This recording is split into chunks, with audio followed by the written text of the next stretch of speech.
Good morning, everyone. Welcome to the second training of the City of Houston's Fair Housing Ambassador Program. We are excited to have you here today. Thank you for taking the time to join us.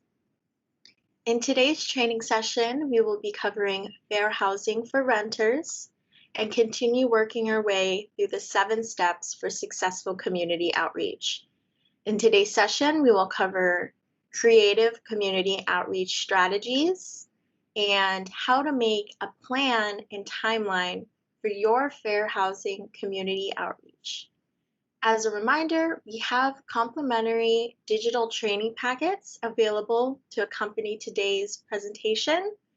We are dropping links in the chat with the link to quickly click and download that training packet.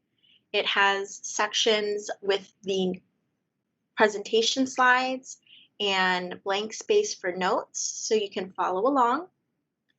Now I'd like to introduce the first presenter of the day, Kimmy Johnson, Fair Housing Education and Outreach Coordinator with the City of Houston, to jump into fair housing for renters. Good morning, everyone. My name is Kimmy Johnson, and I work for the Housing and Community Development Department as the Fair Housing Education and Outreach Coordinator, and I'm joined today by my colleague on the Fair Housing team. Next slide, please. Megan Rowe, Fair Housing Analyst, who you will be hearing from later in the presentation. So as we go through this presentation, please know that you can ask questions at any time, and you can do so by typing in the Q&A box provided at the top of your screen. So during this workshop, we're going to be covering renters and housing discrimination. Next, we're going to go through the various types of discrimination, and then we'll explore a few key fair housing concerns. And lastly, we're going to address any questions that may have been posted in the Q&A section. And I just want to remind you that the training will continue after this fair housing presentation, so please stay with us. So our objective today is to understand the connection between fair housing and renters so that ambassadors are equipped to teach others when going out to their communities. So before we begin, please take a second to answer this question by placing your response in the chat. So on a scale of 1 to 5, please tell us how well do you understand the connection between fair housing and renters and can teach others about it. So 1 being, I do not know the connection and I cannot teach others. 3 being, I sort of know the connection between fair housing and renters, but will struggle to teach others. And 5, I am confident about the connection and I can teach others. So if you could place that answer or that number in the chat. And I am seeing some 3s, some 4s, okay, some 1s and 2s. That's okay. Everybody's going to learn today. Okay, those numbers are coming in still. 4s, okay, 1, about a 5. That's good. Okay, so everyone will learn today. So now we'll cover what renters will need to be aware of when it comes to discrimination and their fair housing rights. So let's start with who renters are in Houston. And as we discussed in the grant introduction workshop, Houston is a majority renter city. And most Houstonians, most Houston households are renters at 59.7%. And of note, 2/3 of Black households and Hispanic households are renters. And more than half of Asian households are renters, compared to only 40% of non-Hispanic white households. So Houston renters are also paying way too much for rent. And the minimum hourly wage in Texas is only $7.25, which means that a minimum wage employee would have to work 115 hours a week to afford this rent, meaning that they would have to work 3 full-time jobs. So Houstonians must earn about $21.02 an hour to pay for an average 2-bedroom rental home. But the reality is that over half of Houston renters pay more than 30% of their income in rent. 51% of renter households pay more than half their income in rent, and we refer to this as cost burden. So a family that's cost burdened means that they have fewer financial resources to pay for other needs such as healthcare, education, or food. So the last session we discussed the three different types of discrimination in housing. The first one was overt discrimination, unequal treatment, and disparate impact. So now we're going to look at some common discriminatory practices that we commonly see in renting. And as we go through them, try and identify which of these three categories the type of discrimination belongs. So, what are discriminatory practices that we see in rental housing? We're going to touch on each one of these in the next few slides. So, they include misrepresentation, refusal and inconsistency, steering, preferential advertising, illegal inquiries, denying reasonable accommodations or modifications, and threatening, coercing, intimidating, or harassing. So examples of things that may indicate unlawful rental discrimination is occurring could include, but are not limited to. The first one is lying about or misrepresenting the availability of housing when housing is in fact available. So landlords should always provide truthful information about the availability, about the price, the amenities, and the features of a housing unit. The next example is refusing to rent a unit because the renter is a member of a protected class.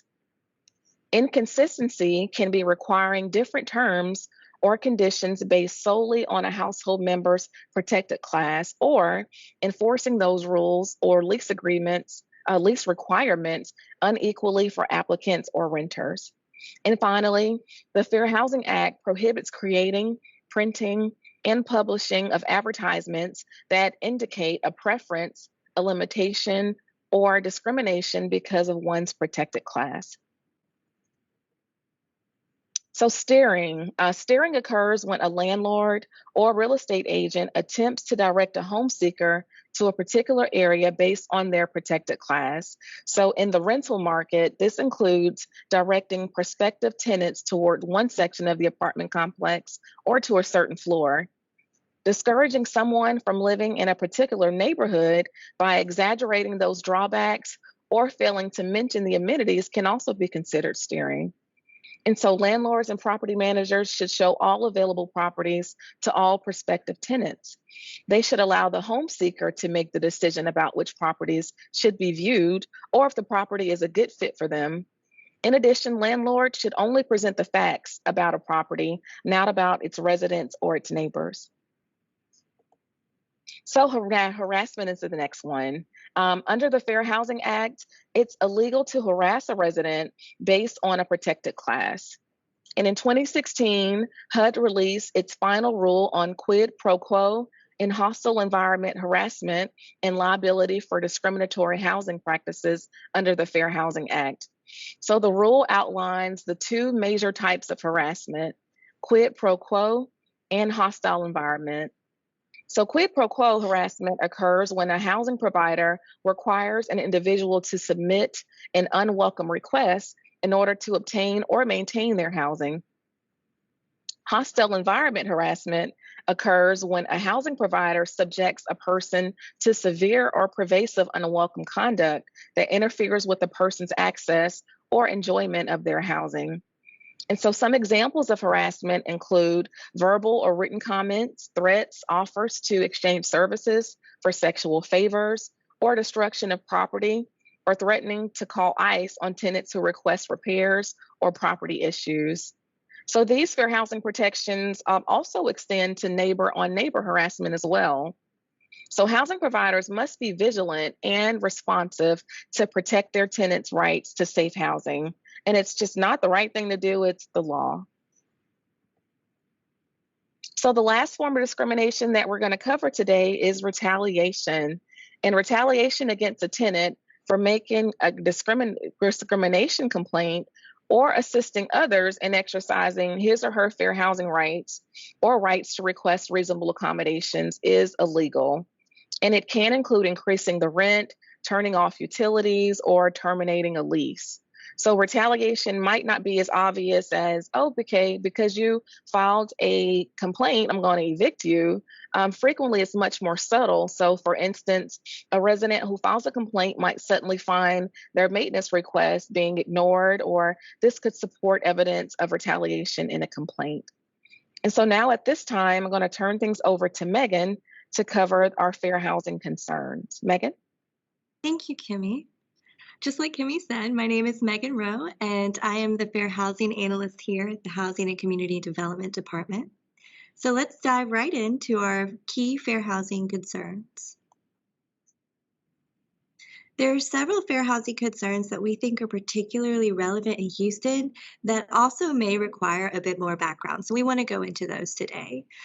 These are renters with disabilities, familial status, and the relationship between national origin and limited English proficiency, or LEP.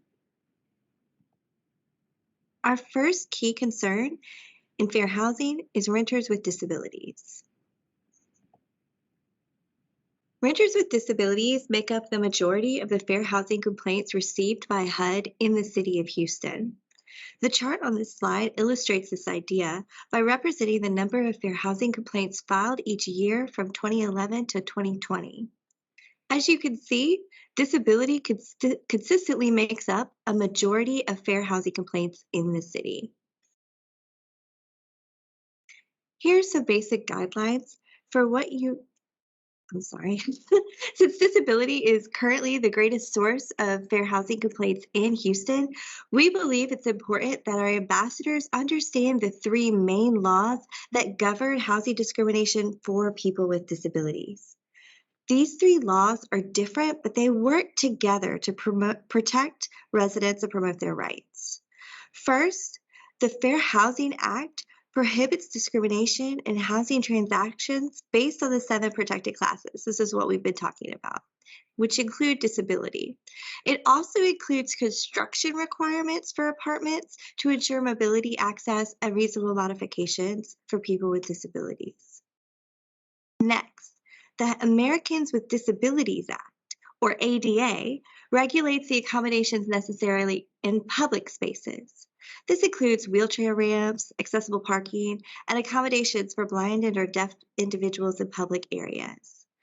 So under the ADA, a public restroom in the apartment complex requires accessible stalls and grab bars, but each apartment is not required to have fully accessible bathrooms for residents. However, those on the ground floor or those accessible by elevators must comply with certain Fair Housing Act construction rules. Section 504 of the Rehabilitation Act requires HUD-funded multifamily housing units to have a certain number of mobility and low vision accessible units. So what this means in full, if we're talking about an apartment complex, the public parking, walkways, and common areas would be covered by the ADA. The apartment units themselves would be covered by the Fair Housing Act.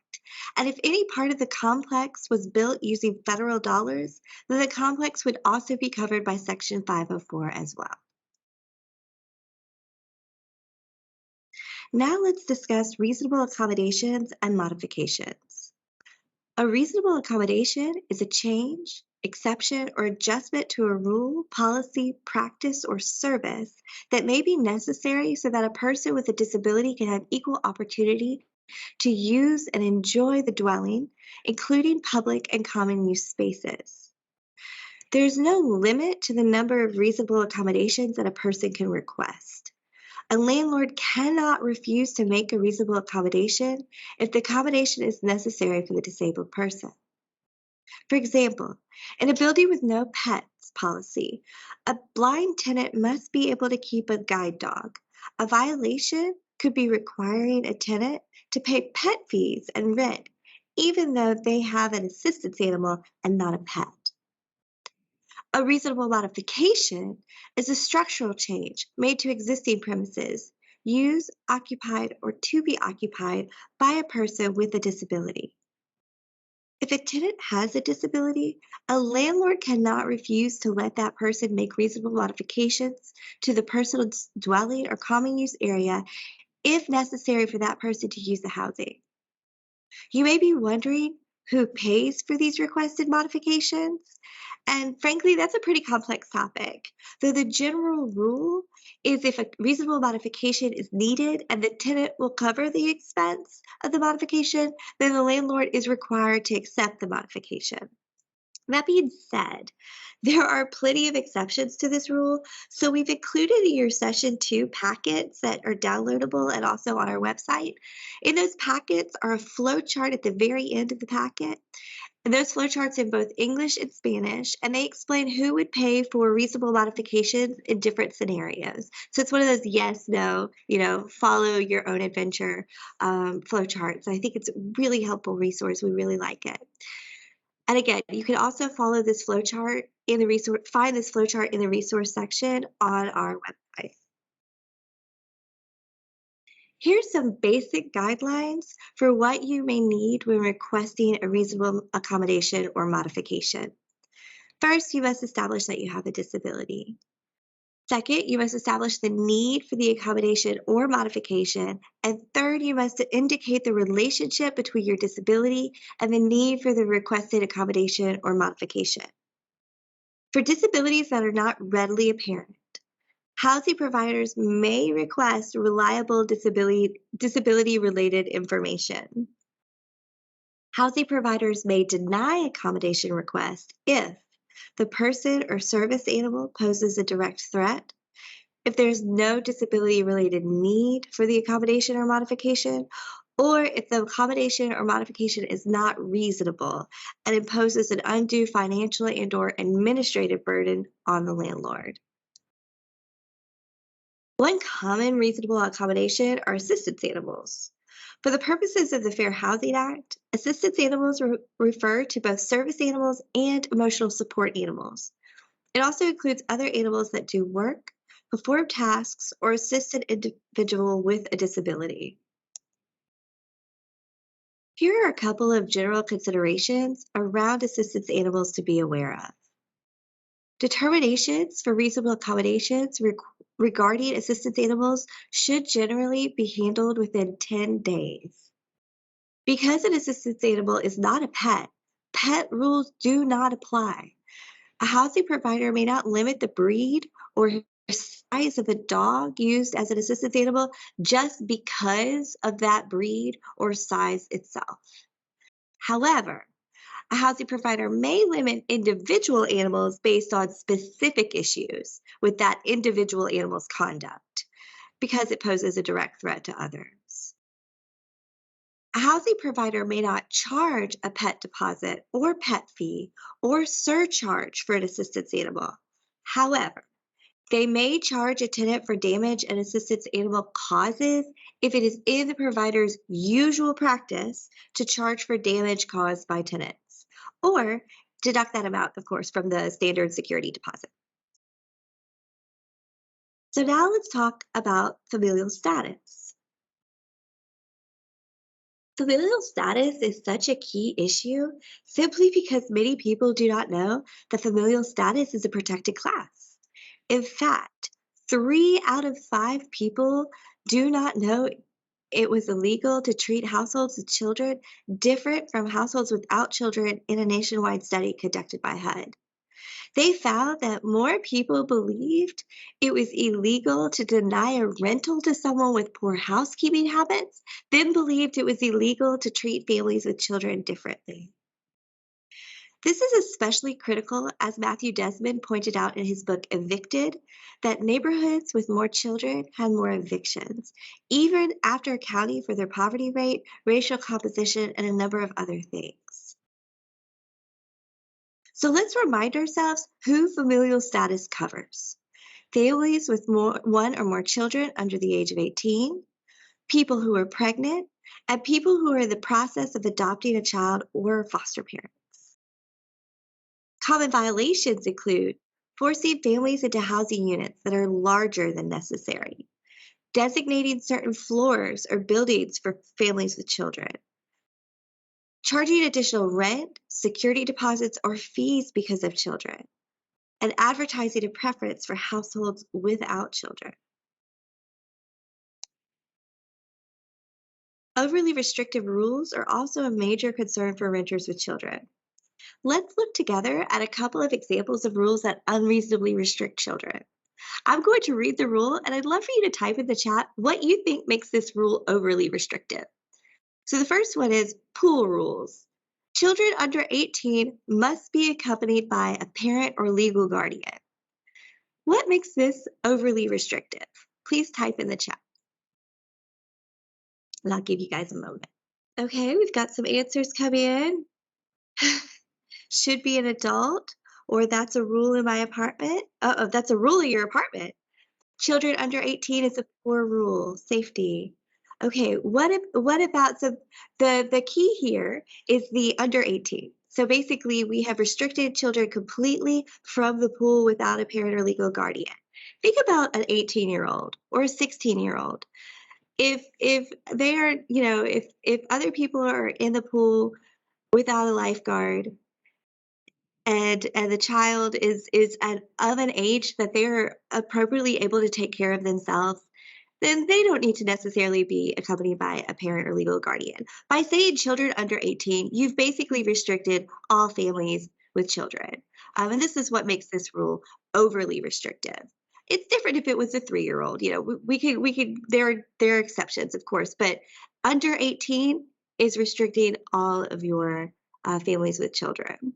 Okay, how about this one? This one might be a little easier. We did the pool one first because we go back and forth on this one. Okay. People under 18 years of age must be in their home or on their patio by sunset. Right. This is a curfew rule. Exactly. Exactly. I think you guys are on it. Age limit should be okay. There we go.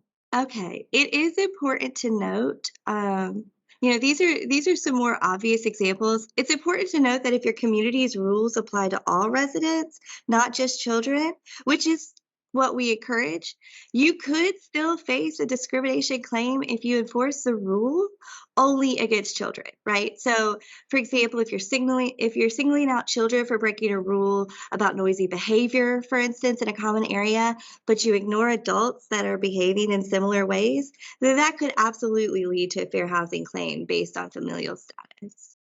Finally, let's look at national origin and limited English proficiency. Houston is multicultural and multilingual, we know that. An astonishing 1 million Houstonians speak another language other than English at home. Check out this map from the Planning and Development Department. See how even the yellow and purple are? Yellow representing families who speak Spanish at home, and purple representing those that speak English at home.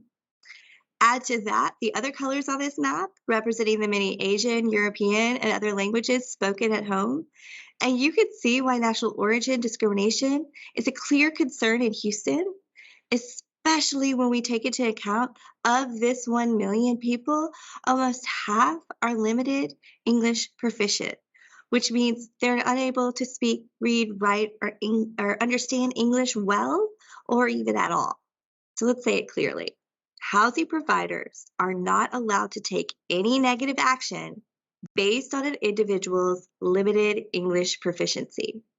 The inability to speak, write, read, or understand English well or at all is covered under the protected classes of national origin and often race as well. Some examples of fair housing violations for those who have limited English proficiency include all tenants must speak English, or bans on speaking languages other than English. Turning away applicants not fluent in English. Unequal treatment towards one national origin over another, like accepting applications from those who speak French, but not those who speak Spanish. Treating someone differently because they speak English with an accent. And selectively requiring immigration status as a condition to signing a lease. Either you ask everybody or you ask no one. So now, before we move on, to help address these key issues we've just discussed and other fair housing information, I just want to remind everyone that we have a variety of fair housing outreach materials that you can use and share with your communities. On our website, we have downloadable fair housing information, including information in 6 different languages. I will drop that link in the chat. And this is also where you can find our reasonable modifications flowchart in both Spanish and English. And a reminder, that's also in your packet.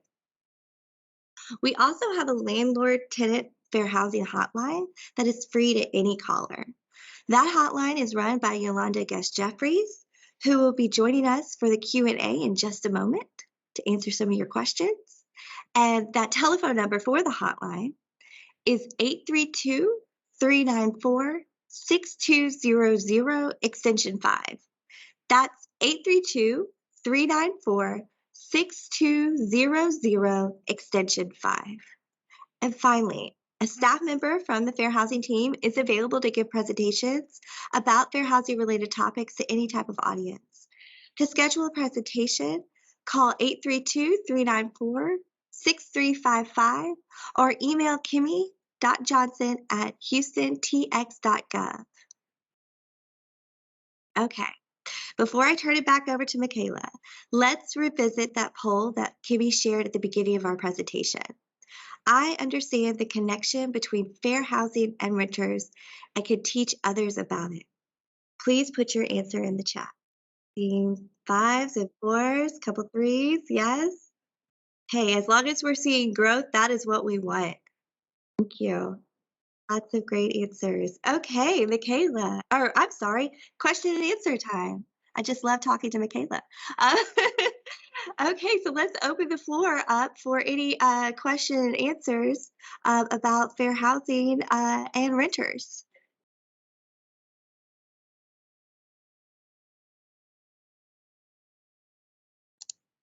Okay, and I will read any that I'm going to go back through the chat and read them out loud. And Yolanda and Kimmy, if you guys, let's see, ooh, we've got lots of.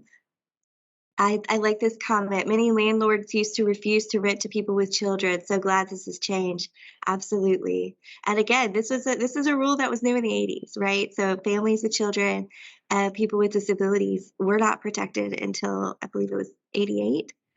And if anyone has any questions, feel free to put it in the chat or to raise your hand and we'll call on you as we're going through and seeing if there are any questions. Okay, here's a good question. Because you can't translate in every language, does the landlord have the right to ask the renter to bring a translator? Yolanda, would you like to take this question? Certainly. So, no, you don't have to ask the person to bring a translator, but you should have access to one. If no one in the family can speak the language, typically the children can to some degree, but you can't ask them to bring a translator with them. That is not something that is currently a law. But certainly, if you're trying to speak with someone who doesn't speak the language, the first thing that I would do is to verify what language they're speaking. You can certainly reach out to the City of Houston to see if we can help you by calling the number that she gave for me. I can certainly do that, but you can't ask the person to bring a translator because you don't speak the language. Status. That does not include communities for elderly only, correct? And that is correct. There are protections or exemptions, I should say, for housing for adults aged 55 and older. There are very specific requirements there, but that is absolutely true that there can be communities for just seniors. And Shannon Jones also points out that cell phones and technology helps with translation as well these days. It's a really good point. Okay, and then we have a follow-up question. If a renter asks to translate the contract before signing, what can be done? Yolanda, The contract should be written in the language in which the person speaks. So typically, if they're a Spanish speaker, you should have a Spanish contract available for them. If they are a foreign speaker that speaks French, you should have it in that language, and you can find those easily. You can check with the apartment association. You can call them at 713. Oh, good Lord, my mind kills me. But you can go to haa.online.org and pull up information about getting an application for the language in which you're trying to have interpreted, they can certainly assist you in doing that. And if you are trying to speak with someone particularly, I like to always reach out to Andy Tees, who works in that office. So I would suggest that you call 713-595-0300 and just leave a message for him about applications in the language that you're looking for. And he can assist you with that. Okay, I apologize. We're having some technical difficulties over here. Did we get our, I think we got our questions answered. There's another question. It takes time to process tenant concerns when filing a complaint. How much time for intervention and involvement to settle grievances from tenants versus landlords? And that's a great question, and unfortunately not a satisfying answer. Yolanda, would you like to address this one? Yes, I'll address that. Typically, you do have at least a year to do so. And I always have the clients reach out to the HUD office. You can certainly reach out to them or to the Texas Workforce Commission. They have a civil rights division. Both numbers, I believe, Kimmy shared with you earlier in the presentation, but I can certainly give you that. HUD's number would be 1-800-669-9777. Again, that's 1-800-669-9777. Also, the Texas Workforce Commission Civil Rights Division, that number is 1-888-452-4778. Either of those numbers are available to assist you.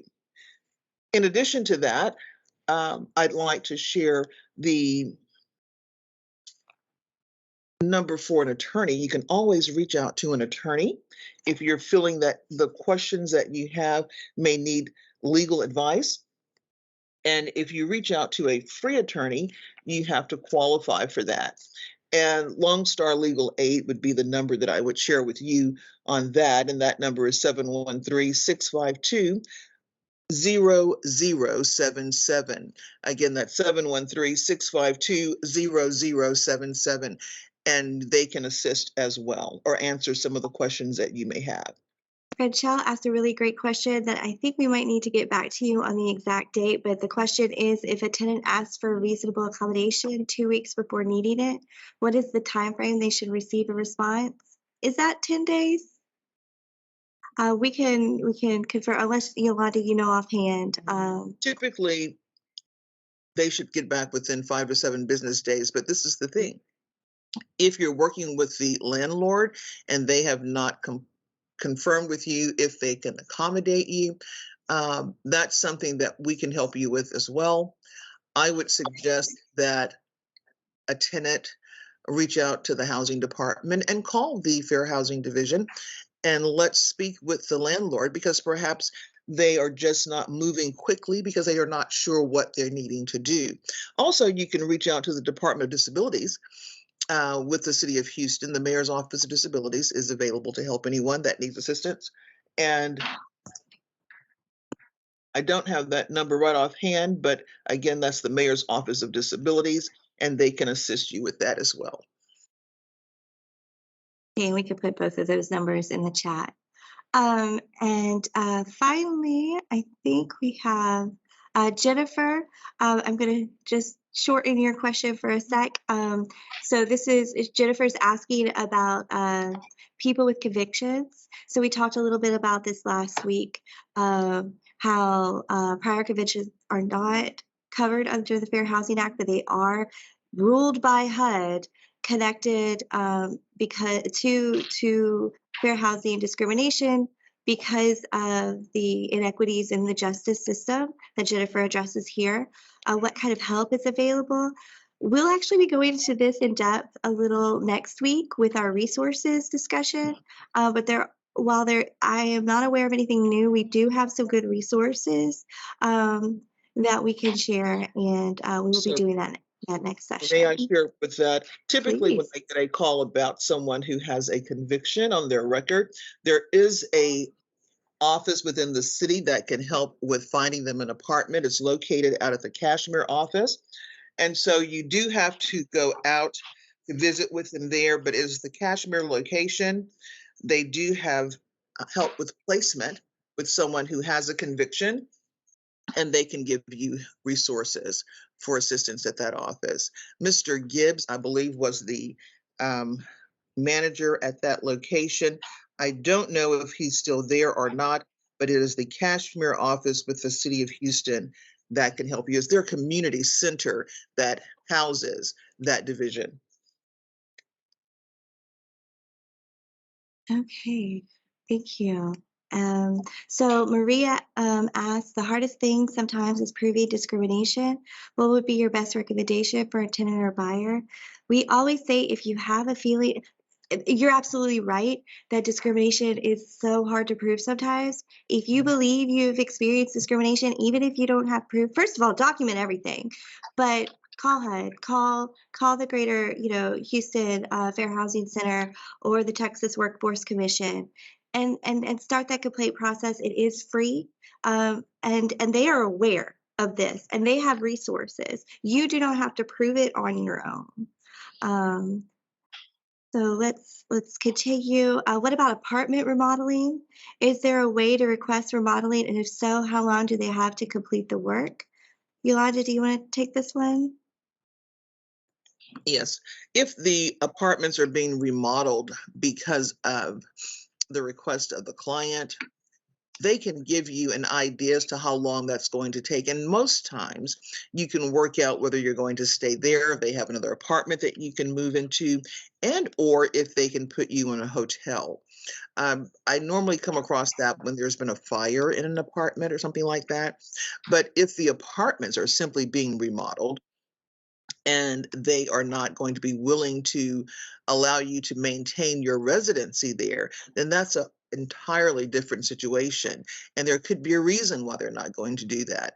I do find that some apartments will say that they're going to remodel so that they can get rid of those parties that are not up to par.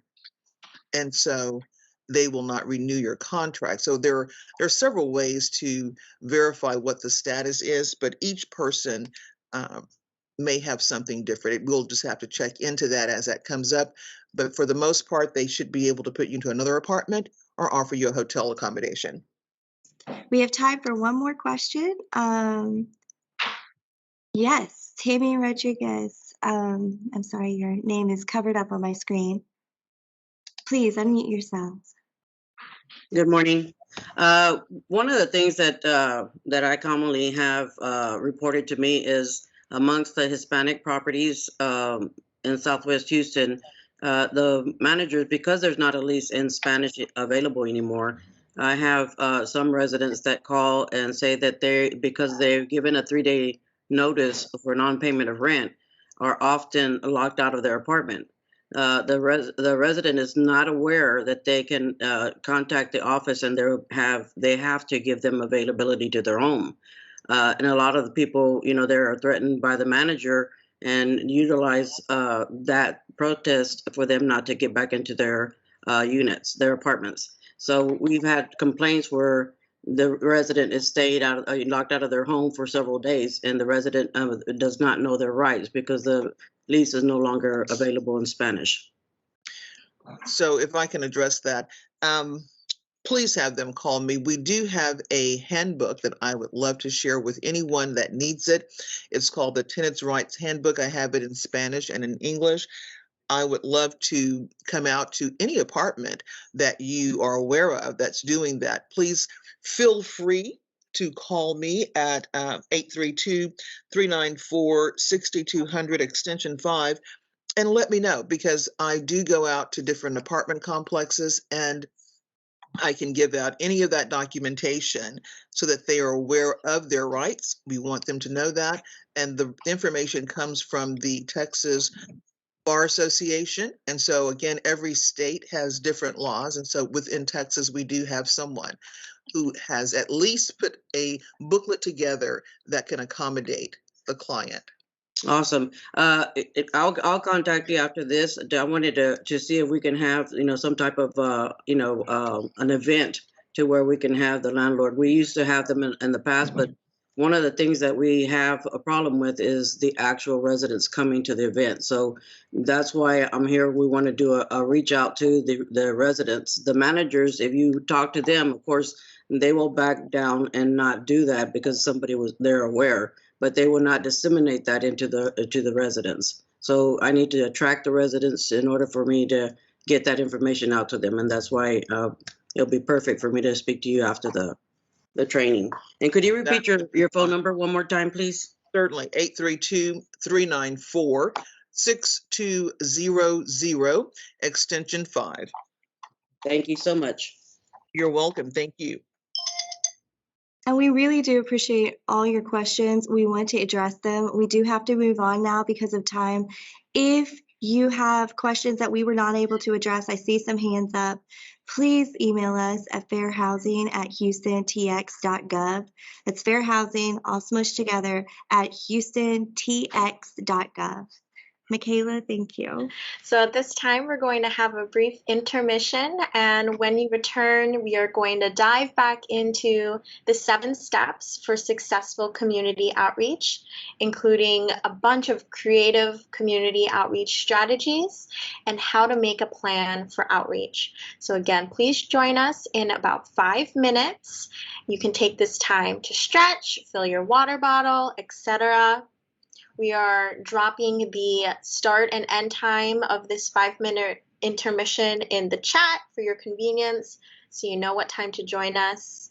And if you've not yet downloaded a digital copy of today's training packet, it references a lot of these phone numbers and resources available to you.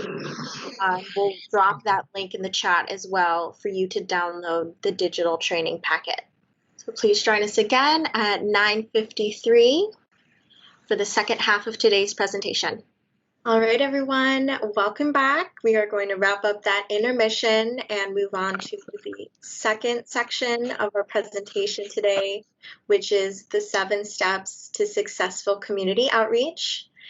As a refresh, in session 1 this past Tuesday, we covered identifying your target audience, creating a renter persona, and developing a message for fair housing outreach. In today's training, we will be covering making a plan for outreach and several creative community outreach strategies. If you missed the first training and need to find those materials, we're dropping links in the chat to access the presentation slides and our digital training packet. You can use that resource to catch up. There are also handouts to help you work your way through those steps. And recordings for all of the training sessions will be posted on the site, and we'll notify participants when that happens, so you can have reference back to that as well. And moving forward, the final training is Tuesday next week. We hope to see you all there again. We will be reviewing the last couple of steps, including setting goals and metrics for success, which we will briefly touch on today, but go in more depth during the next session. And finally, going into the community, conducting your outreach, tracking progress along the way, and follow-up methods to continue engaging with your community. So starting with step 3, making a plan for outreach, you want to consider steps 1 and 2, your target audience and your persuasive message. At this point, we've worked our way through visualizing who renters look like in your community and what type of messages about fair housing and their rights would resonate with them. By considering the questions listed on the screen, you can see, my apologies, it looks like my slides aren't working. Thank you for calling that out, Andrea. I'm going to pull my slides back up. All right, thank you for calling that out, Andrea. So here are the questions that you can consider when making your plan for outreach. And these questions are also included in that digital training packet for your future reference. So first, what type of assistance would your renter persona from the first activity need with regards to fair housing? Could they be facing housing discrimination right now? And if so, what does that look like? Is it discrimination because of a disability or because they have children? Where would you talk to them about fair housing? What would be convenient? Where do they spend their free time or visit frequently? Again, referring back to the renter persona activity, you would have critically thought about where your renters and people in your community frequently visit and spend their time.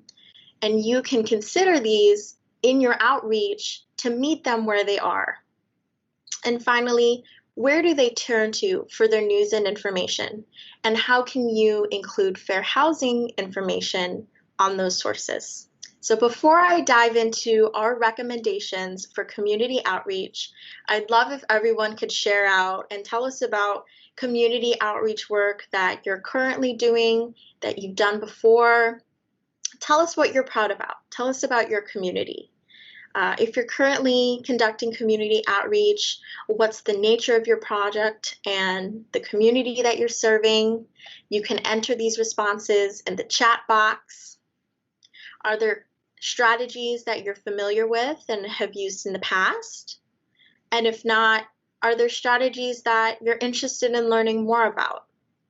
So please engage in the chat. I'd love to read off your responses and let the group know about the amazing work that you've done in Houston or that you're currently doing for the community. Again, this is an opportunity for you to share out with a group of your peers and other community leaders and volunteers about work that you're proud about. So Anne has shared with us that she's done canvassing in her community. Andrea has placed survey kiosks by partnering with the local libraries and workforce offices. Linda has participated in food pantry distributions, community education job and health fairs, amazing work. Shannon is a local real estate agent and works with renters assistance. Thank you everyone for participating in that quick exercise so we can get to know one another and what type of work you're doing across Houston. We are now going to begin reviewing 3 methods for community outreach, including in-person strategies, media strategies, and digital strategies. First, in-person strategies are one of the more traditional community outreach strategies, but highly effective because face-to-face interaction with people in your community helps build rapport. It also establishes you and your face as a fair housing ambassador in the community. We will go over each of these types of in-person strategies, like planning events and meetings, in more depth in a moment. Another type of community outreach method are media strategies or public relations. This involves pitching stories about your work, your fair housing outreach, to local media outlets like TV, radio, newspapers, magazines, you name it, to gain visibility for your work and the cause of fair housing. This is a great option to stack strategies or use multiple community outreach strategies at one time. So, for example, if you plan an event around fair housing, you can also notify the media through a press release or media alert ahead of time to help promote that event. We will refer back to stacking strategies many times during today's presentation because it is one of the most effective ways that you can increase your reach and positive impact in the community.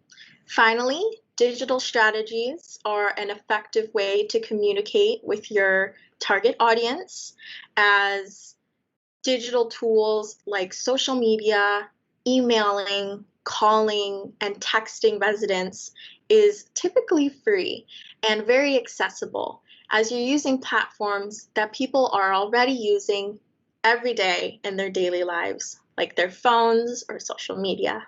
So first, we'll cover in-person strategies in depth. Planning events is a popular strategy to engage with your community in a very creative way, and it's also a lot of fun to plan an event. Examples of events include volunteering at a local nonprofit or food bank.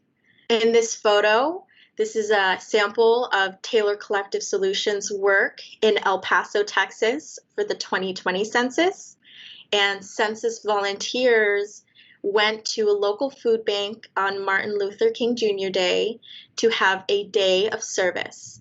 And we had dozens of volunteers who assisted with the food bank, and we invited press to cover the event, and press interviewed volunteers to learn about why they're passionate about the census, and also share that census data helps inform funding for critical public services like food banks. So tying in together volunteering and giving back to the community, and how the census is an easy way to support those in need in your own community. As the nature of this event was a volunteering event, there was little to no cost involved with planning. The only money that was really spent were for t-shirts for volunteers that had our slogan and our message, which was "Together, Fearless, We Count," therefore sharing that the census is a communal responsibility. Another community outreach method that is very fun and creative that we used for the census was having local artists commissioned to paint a mural in the community. Local press was invited to take photos of the mural while it was in progress, and we also had an unveiling ceremony when it was completed. Volunteers and press attended the unveiling and helped generate buzz and excitement, not only for the art, but what it represented, and that was the census. And it is now a beautiful and permanent reminder in that community about their commitment to have a complete count in the census. All of our community outreach work in El Paso for the 2020 census was highly effective, and El Paso had one of the highest census self-response rates across the state through all of these creative community outreach activities. A final type of event we are going to cover are giveaways. In this photo example, our team worked with the national nonprofit No Kid Hungry, which is also established here in Texas. And during the pandemic, a lot of students were not able to receive nutritious meals that they normally would, like breakfast and lunch, because they were no longer in school. So No Kid Hungry partnered with schools to use school buses and actually deliver meals to those children in need. This daily event was critical to provide children with nutritious meals that they were missing out on.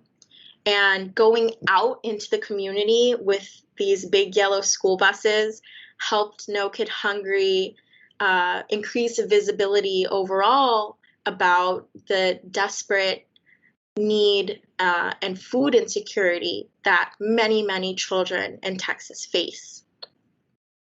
So once you have residents at your event, whether they're helping volunteer, they're attending a mural unveiling, or they're seeing their neighbors' children receive free meals during the pandemic, this is your opportunity to talk with them face-to-face about fair housing.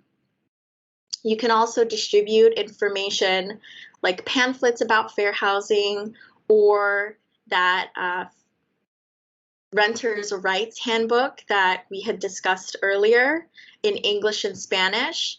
This is your opportunity to have a face-to-face conversation and share those resources. If you feel that they don't know their rights, or if landlords are not willing to work with you to distribute that information. You can take it upon yourself as a fair housing ambassador in your community to share that information, to share the handbooks. When planning a community outreach event, you also want to be promoting it through a variety of channels.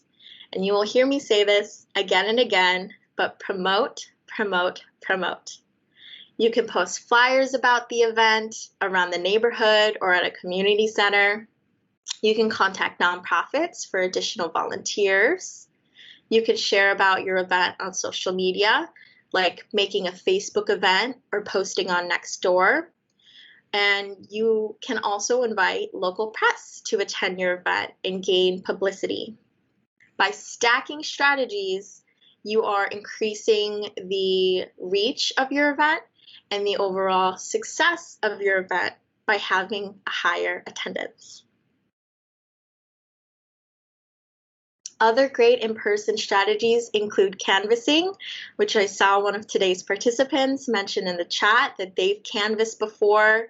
This is highly effective. Going door to door, you're able to have face-to-face conversations with neighbors or residents in your community, and they will get to know you and your face as a fair housing ambassador.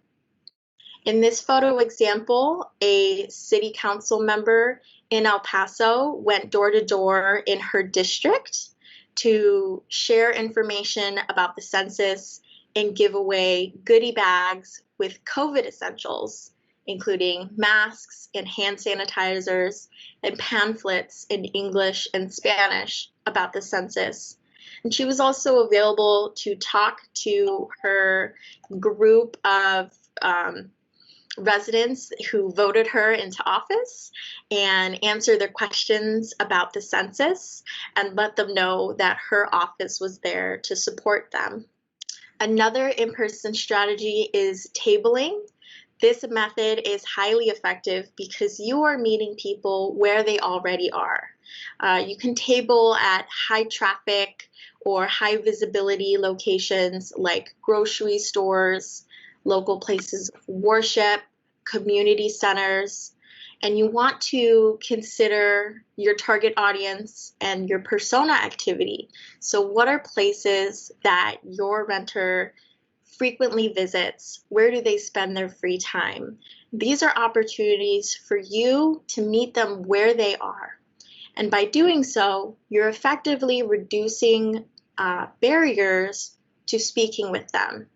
There isn't the same need for promotion when you're tabling out in the community as planning an event when you need to gain attendance and promote the event. In this photo, we had census volunteers set up at a local grocery store during the pandemic to give away COVID essentials like hand sanitizer, masks, and have conversations with shoppers that were coming in and out of the grocery store and asking them, have you taken the census? Answering their questions.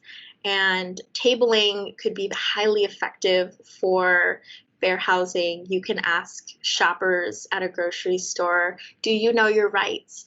And if they have any hesitation, you can say, hey, well, I've got these renter handbooks and I'd love to give you a free copy. And that's something they can take with them for future reference. In this third photo, the strategy utilized is presentations. This was a census volunteer who wanted to give a presentation to her congregation at her place of worship about the census. She approached her minister to see if she could get approval and was able to do a presentation in Spanish to members and her peers in her congregation during service.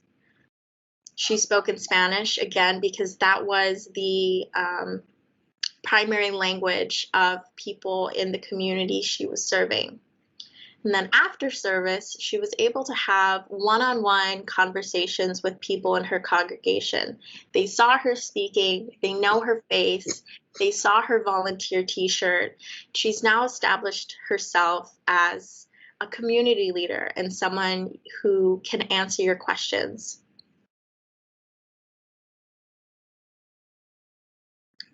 So some of the final in-person strategies we'll review include meetings, which are regularly scheduled gatherings in your community.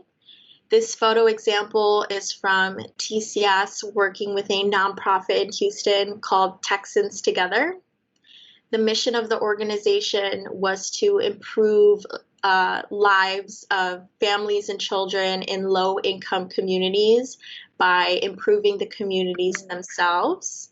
So we partnered with a local Boy Scout troop to set up a community garden, and these young boys had an opportunity to learn a new skill, gather once a week, and really take pride in their community garden.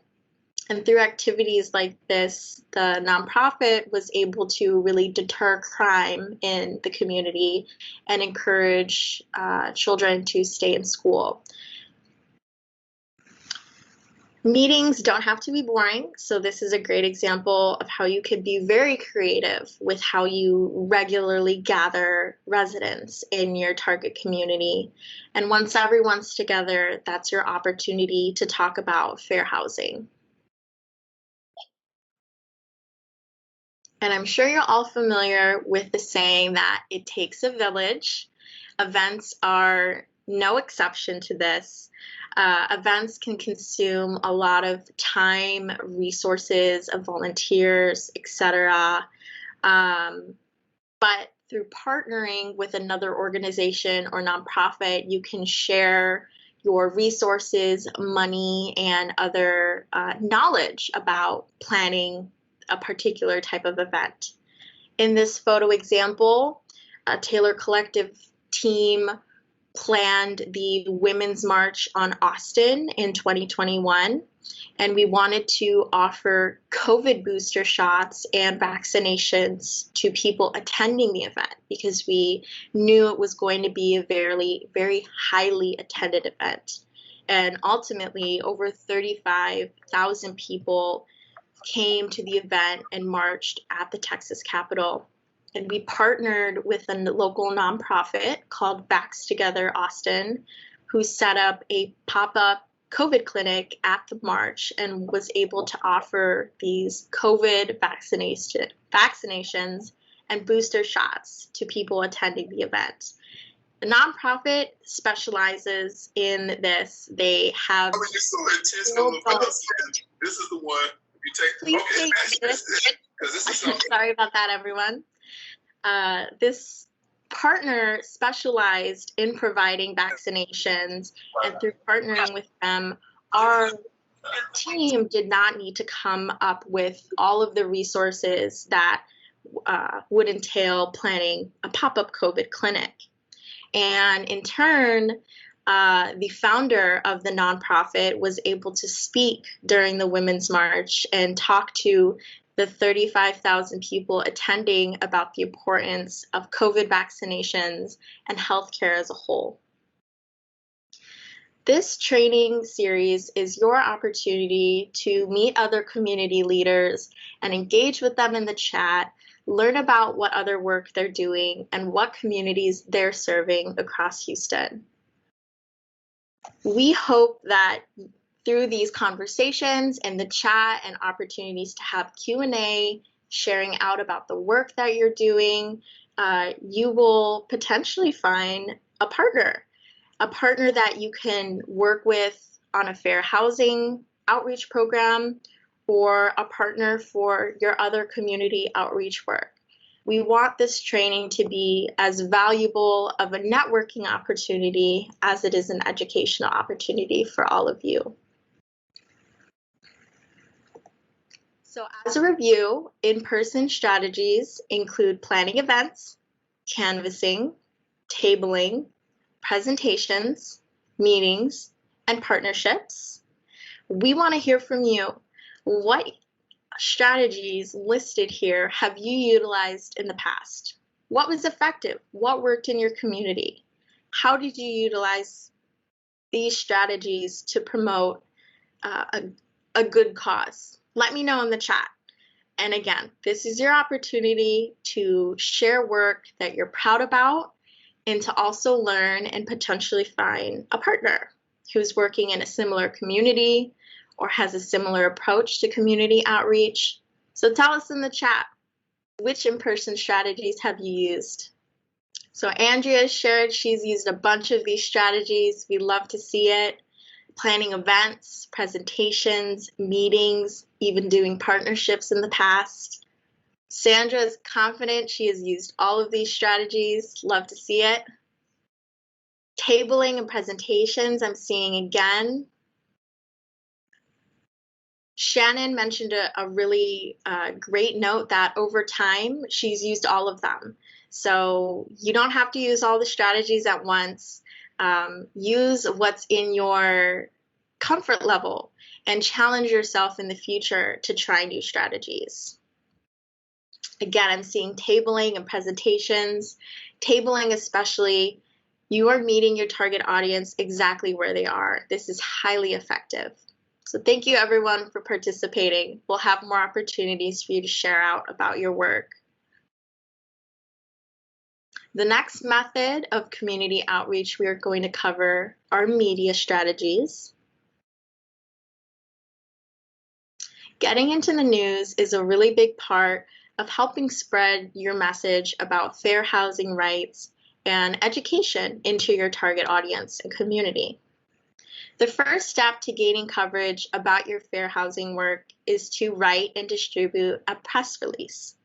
A press release is a one-page document that tells a very general story about the work that you're doing and is meant to gain the interest of local media outlets to contact you and learn more. So when you're creating a press release, you want to include your contact information, whether that's your phone number or your email, to give local media an opportunity to reach out to you and learn more. A media alert is very similar to a press release, but much shorter. It is essentially an invitation for the media to attend your event. It includes the 5 W's: who, what, where, why, and when. Super straightforward. In the digital training packets we have provided for today's session, we have included a list of media outlets across Houston, so you can share out your press releases or media alerts to local media outlets. This includes TV stations, radio stations, magazines, and newspapers. It also includes whether those media outlets are predominantly Spanish or English, and other demographics such as if they cater to families or a Hispanic audience. We want to provide and make as easy as possible for you to distribute your press releases and media alerts because your hard work really deserves to be noticed and to gain publicity. So through distributing a press release or a media alert, you may be contacted by the media to set up an interview. In this photo at the volunteering event at the food bank, press came and did video interviews, and that footage was later used on the news. You may also do a phone interview for a reporter to write a future article about the work you're doing or the event that you're planning.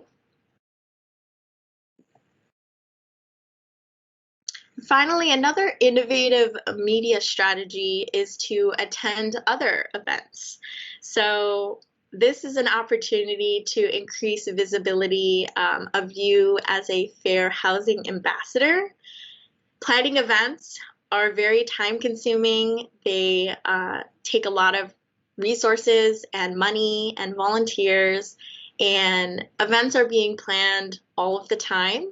So we encourage you to think about what type of events are already occurring in your community that you could approach the organizers and see if you could attend as a fair housing ambassador and provide information to the event attendees about fair housing and provide the handbook of rights, other pamphlets of information, information in English and Spanish, and have face-to-face conversations. In this photo example, the local mall in El Paso was having a back-to-school sale and was expecting really high foot traffic. So we had Census volunteers attend the event with materials and have conversations with shoppers at the shopping center about the census and asking them if they've taken the census, providing information and support to complete their census. And again, there was no resource or money really involved. You just show up, you don't have to plan the event, it's already planned, and you're able to attend as a fair housing ambassador. Again, by meeting people where they are, you are reducing barriers to their access to fair housing information. And you're able to have those face-to-face conversations and directly engage with your target audience. Finally, I'd like to explain the difference between earned media and paid media. These are common terms you will hear when talking about media strategies or PR, publicity. Earned media is instances when you distribute a press release or media alert and are approached by the local news to cover your work. This is a free method of gaining publicity for your fair housing outreach. On the flip side, paid media is when you actually pay for ad space in a magazine or a newspaper to gain more visibility about your work.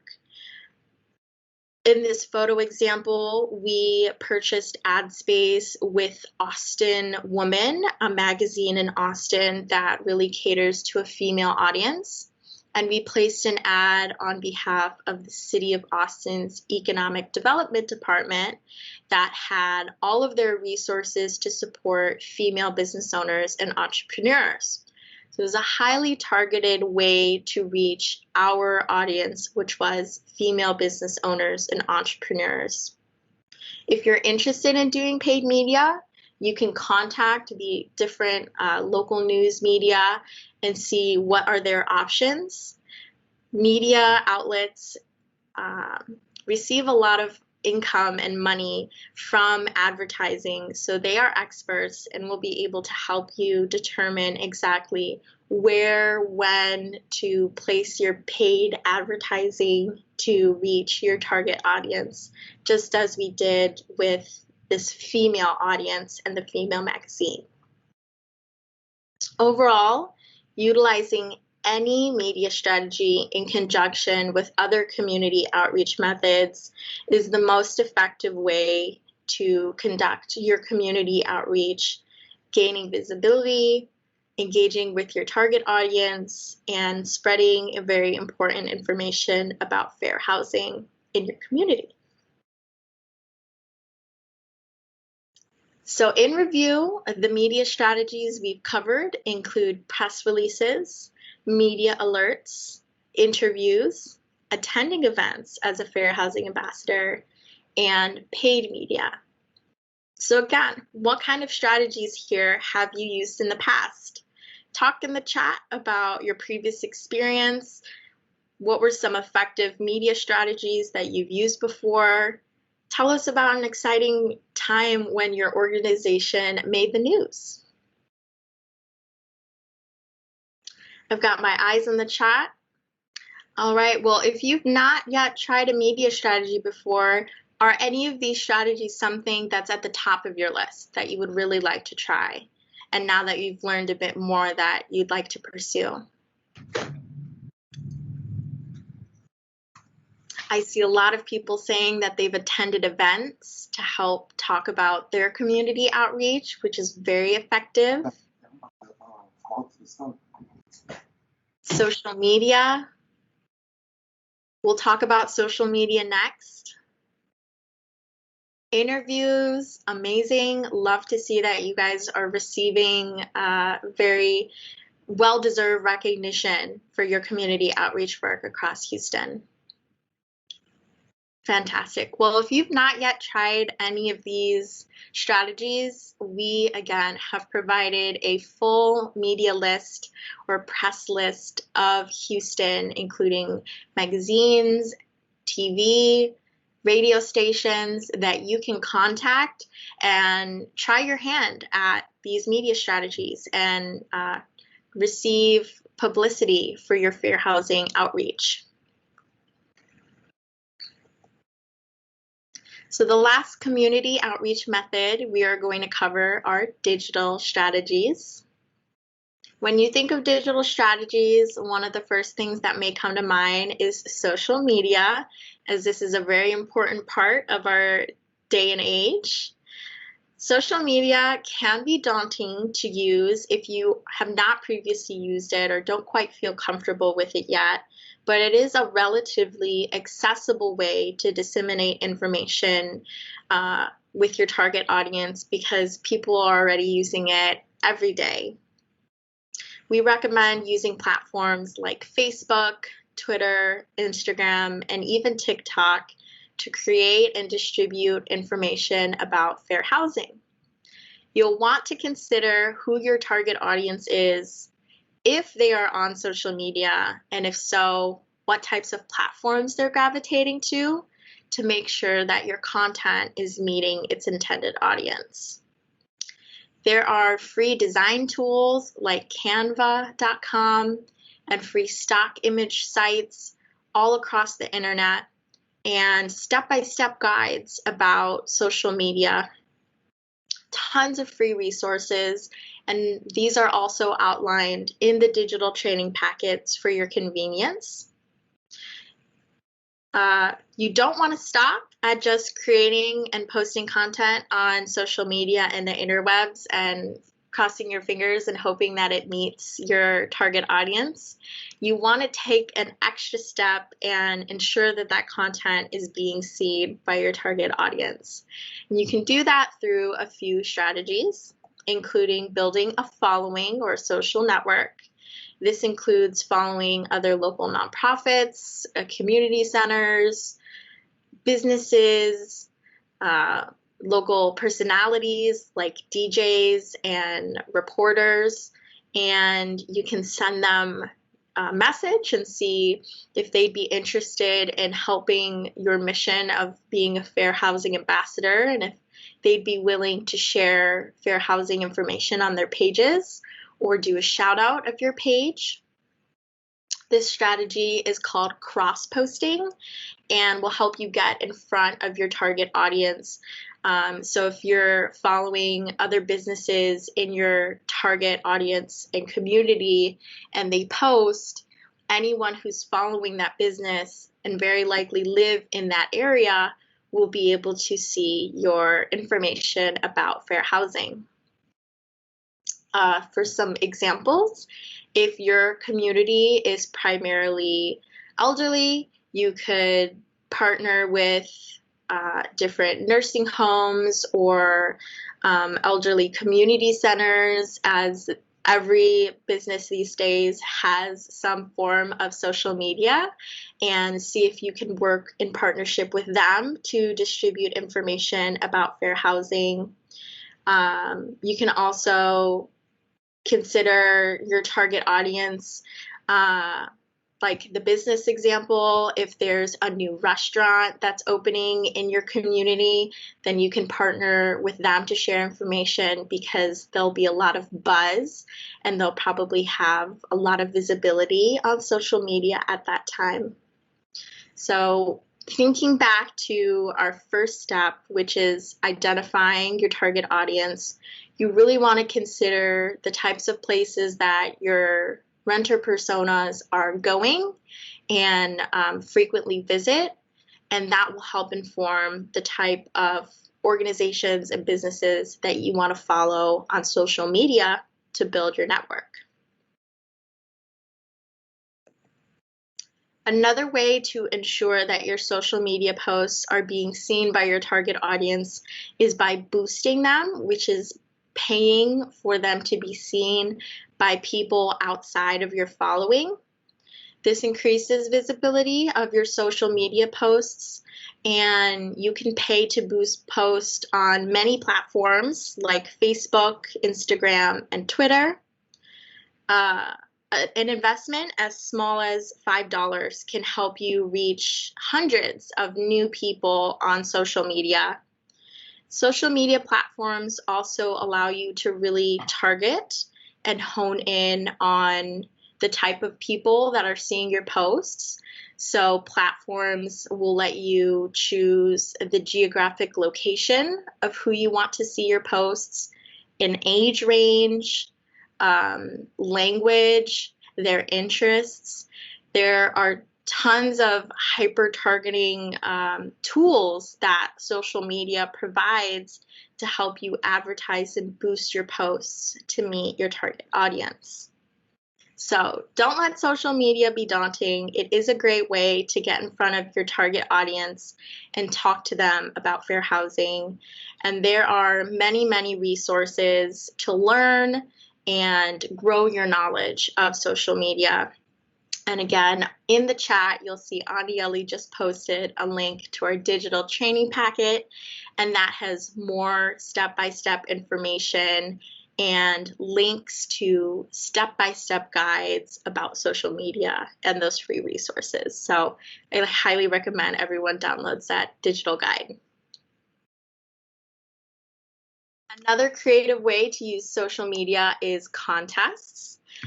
In our sample image, we did a coloring contest for the census in El Paso, and we partnered with the library to distribute coloring pages and promote the contest.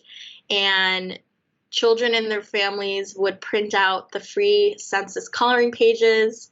There was a short activity to learn about the census, and you could share out your coloring page on social media for an opportunity to participate in the contest. This is a very creative digital strategy and a way to take your social media campaign to the next level and engage with people outside of the platform.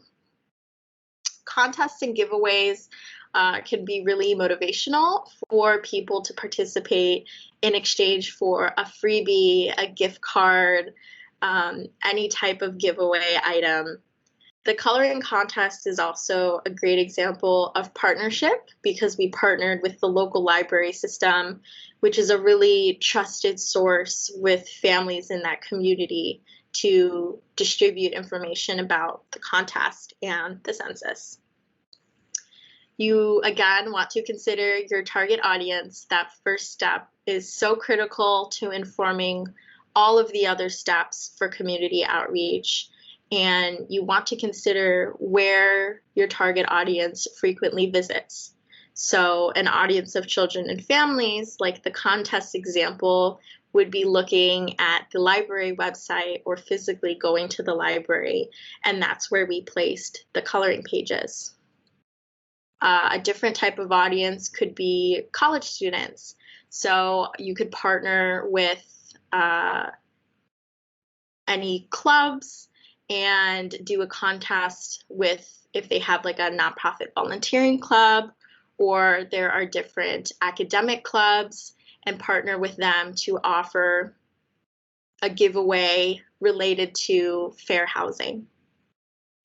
Overall, there are endless creative ways to reach your target audience on social media at a lower cost than other paid advertising, like planning an event or paying for paid media placements.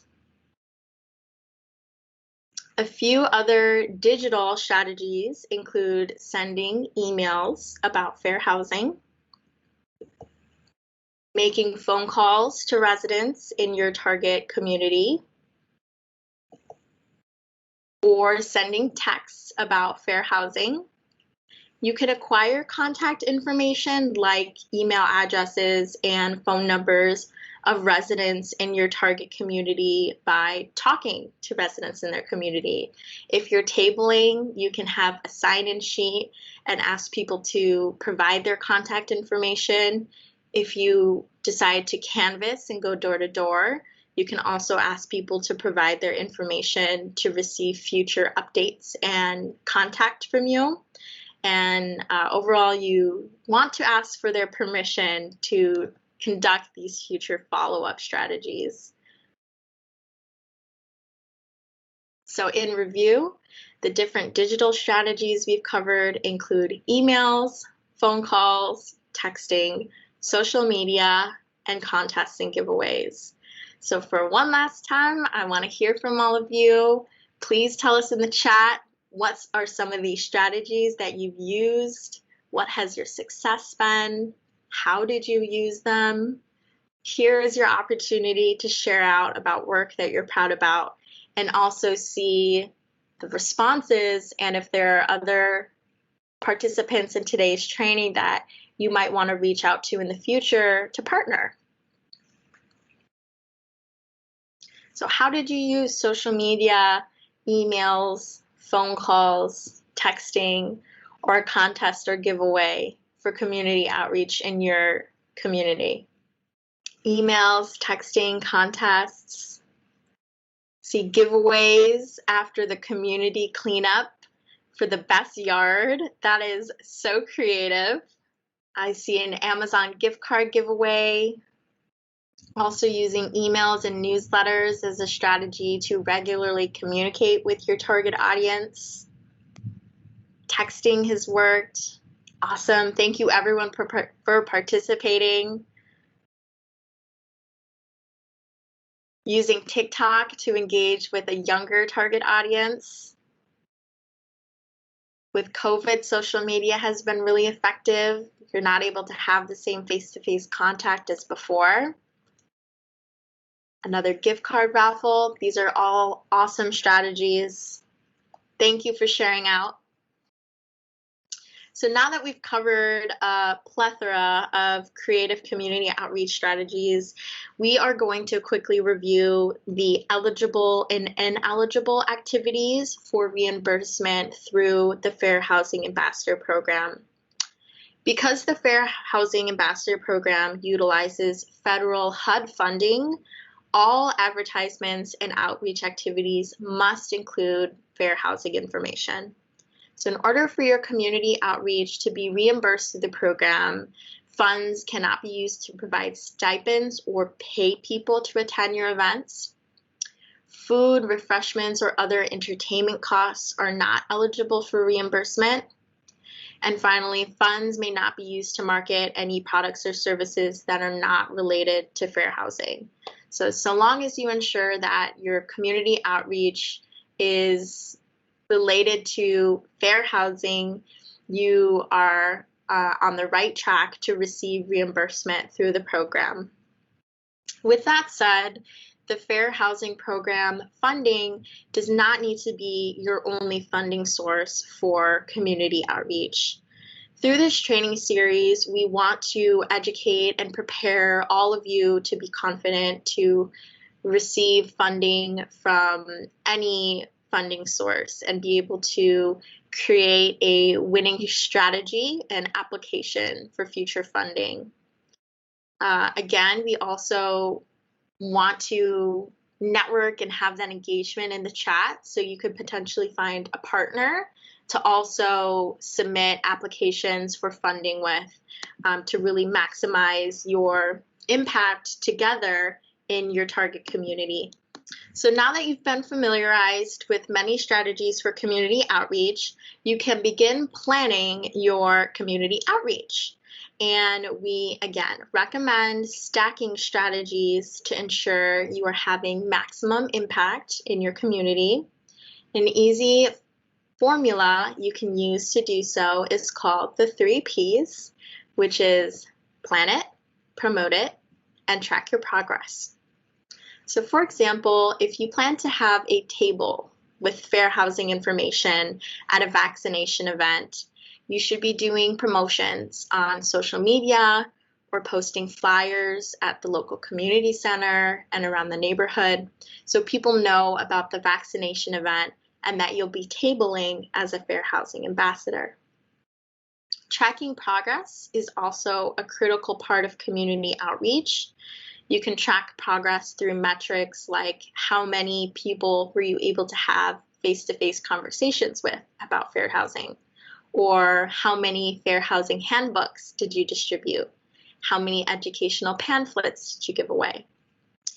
Also, how many folks did you receive contact information for when they opted in for future emails, newsletters, or phone calls? In the third and final training session next week on Tuesday, we'll do a deeper dive into setting goals and metrics for success and how to track your progress. The final topic we are going to cover today is creating a timeline for your community outreach.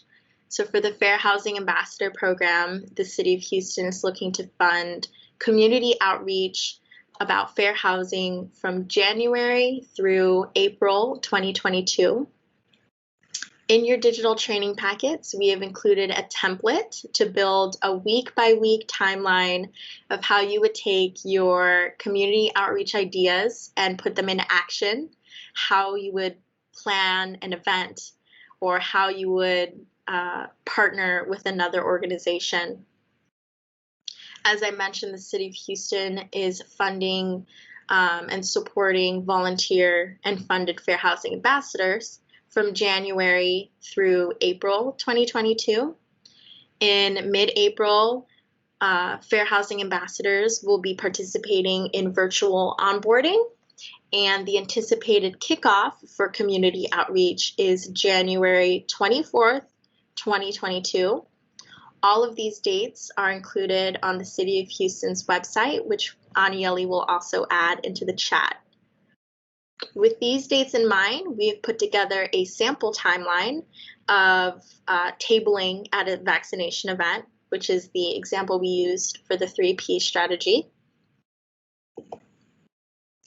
So when you are following step 3, making your plan for outreach, you would have already researched potential vaccination partners as part of building and presenting your proposal for funding. So our timeline starts at actually reaching out to those vaccination partners. You already have in mind who you would want to partner with, who would be ideal, and at this point you can begin reaching out to them and eventually secure your partner and the date for your event. Once you know where, when, and with whom you'll be planning that vaccination and tabling event with, you can begin compiling all of your event materials like the renter handbook, pamphlets, posters, and more, keeping in mind the primary language of your target audience. So do your materials need to be in a different language? Also keeping in mind the 3P strategy, you must plan, promote, and track your progress. So we have a week dedicated to promoting the event on social media. We have time dedicated to getting volunteers to run the table and teaching volunteers about how to talk about fair housing. By week 7 is the week of our event. We conduct the event. We're tracking our progress, we're collecting emails, we're having amazing conversations, we're handing out tons of handbooks, and have a successful event. But timeline does not stop there. So the following week, we have dedicated to follow-up. So anyone who provided their contact information, you'll want to follow up with them and thank them for attending the event, and make sure that they're plugged in to receive future updates from you about fair housing. And at this point, we're only at week 8 out of approximately 13 weeks of the community outreach period. So this leaves plenty of time to start another community outreach activity. And at this point, you've also already completed your first outreach activity, so you've gained personal experience and knowledge, so the lead time to plan another community outreach strategy will be less. So in summary, we have reviewed steps 1 through 3 of our 7 steps to successful community outreach, which are the most time-consuming steps, steps 1, 2, and 3. But by investing a lot of critical thinking and time into these steps, you're building a very strong foundation for your community outreach strategy to have a very positive impact on the community.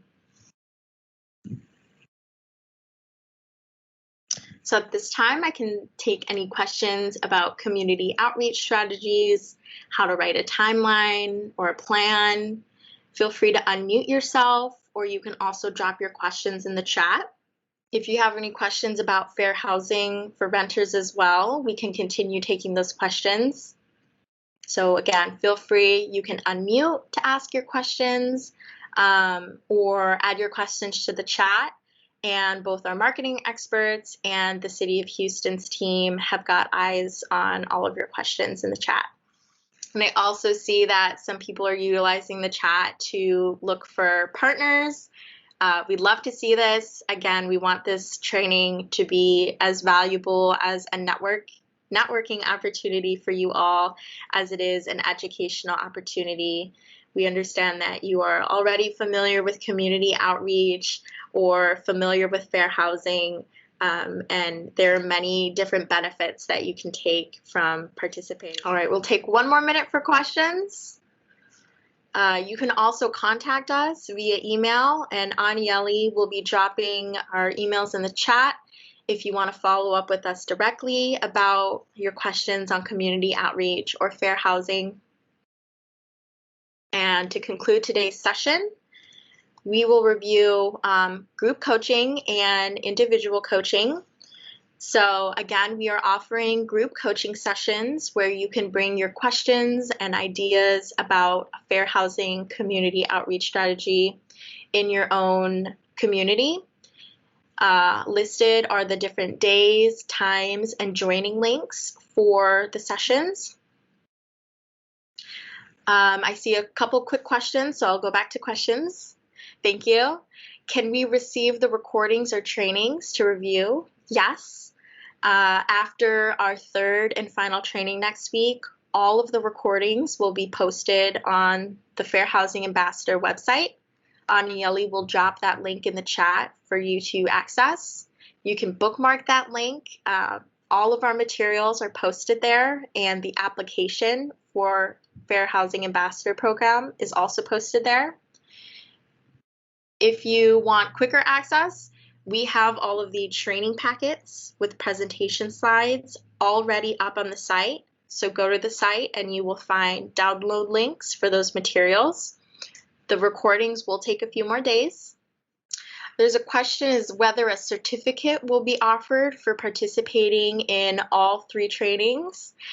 This is not necessarily a certificate program, but a training program to help you prepare to create a community outreach plan as a Fair Housing Ambassador and ultimately submit an application to become a volunteer or Fair Housing Ambassador with the program.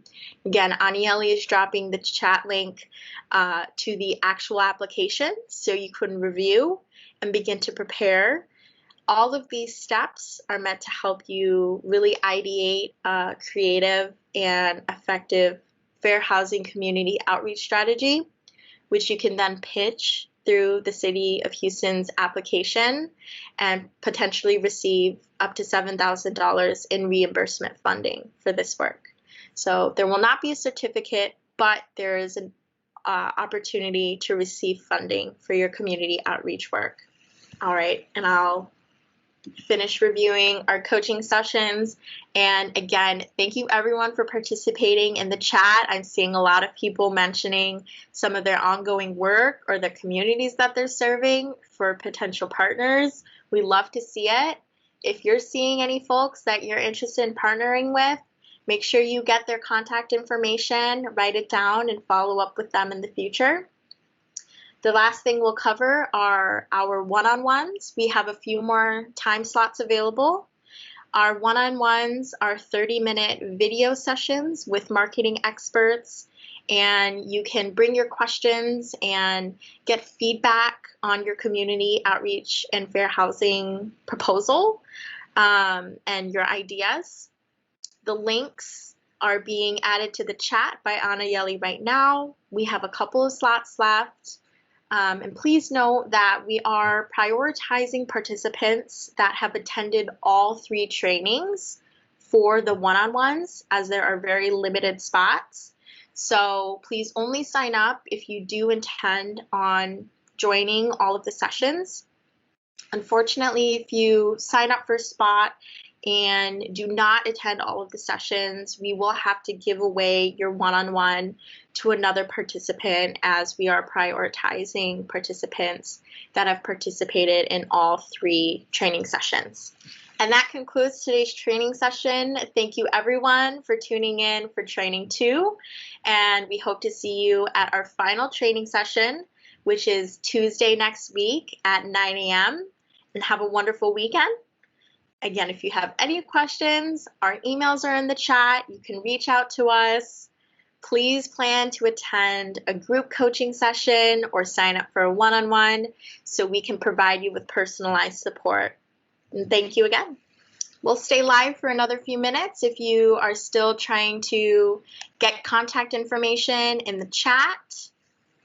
We love to see everyone's interest in partnering, and that is just one of the dozens of community outreach strategies that we mentioned today. So do not feel pressured that you have to partner with another organization to conduct Fair Housing Ambassador research outreach.